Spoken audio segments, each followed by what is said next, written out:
I wasn't supposed to hear it. The hallway light was off. My shoes were still on. I had just come back early, meetings canceled, silence as a gift. Her voice floated from the kitchen. My mother-in-law's laugh is sharp, metal on glass. "He's just an ATM," she said. A pause, then laughter again, louder, crueler. My wife didn't laugh. That was worse. She sighed, the sound of agreement without courage. I stood there, fingers tightening around my phone, pulse steady in a way that scared me.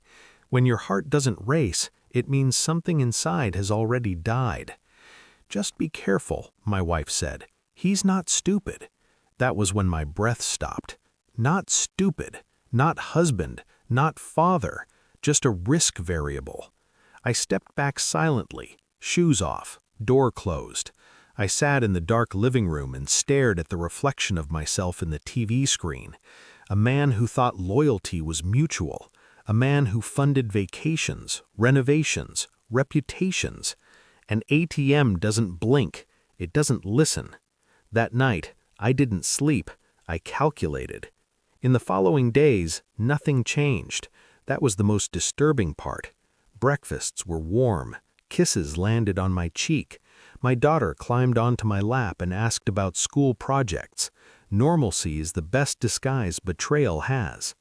I watched my wife closely, not like a jealous man, like an auditor. She guarded her phone now, face down, always silent. She started working late. Perfume appeared where it never had before.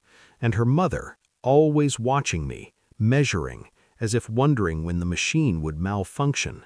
I told myself I was imagining it. Men do that when love is at stake. But imagination doesn't explain patterns. I checked statements, small withdrawals, consistent, strategic. I checked call logs, numbers saved under fake names. Still no confrontation. Truth doesn't need shouting. It needs confirmation. The real betrayal wasn't the affair. It was the assumption that I'd never notice, that my role was to provide, smile, and remain unaware. That night in the kitchen replayed in my head like a confession meant for someone else, and once heard, it couldn't be unheard.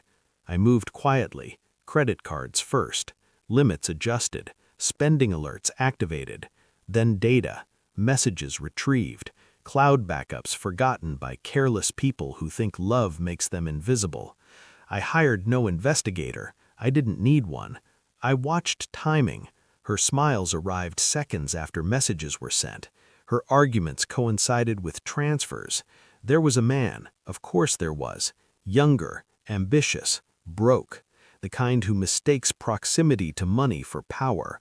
I found the hotel receipts, not hidden well, never are. Still, I waited. I wanted certainty, not rage. At dinner, I listened to my mother-in-law complain about ungrateful men. I nodded, paid the bill. Inside, something hardened. When my wife touched my hand that night, I felt nothing. That scared me more than anger ever could. So I planned. One call to the bank, another to my lawyer, a third to someone unexpected, her best friend, rich, single, smart enough to see the board before touching a piece. We talked about markets, about Switzerland, about timing. The evidence sat neatly on the table, printed, labeled, time-stamped. My wife stared at it as if it might explode. I said nothing. Silence is unbearable when lies have nowhere left to hide. Her face collapsed slowly. No drama, just realization. She reached for my hand, missed. "I can explain." "I know," I said. That was all. Her mother stormed in later, shouting, calling me controlling, cruel. I watched her carefully. Predators hate mirrors. I slid one last document across the table. A notice. Credit lines suspended. Accounts frozen. Her scream was raw. Animal. My wife cried. Too late. I stood, straightened my jacket.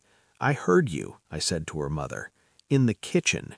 The laugh died in her throat. The proposal photos went live the next week.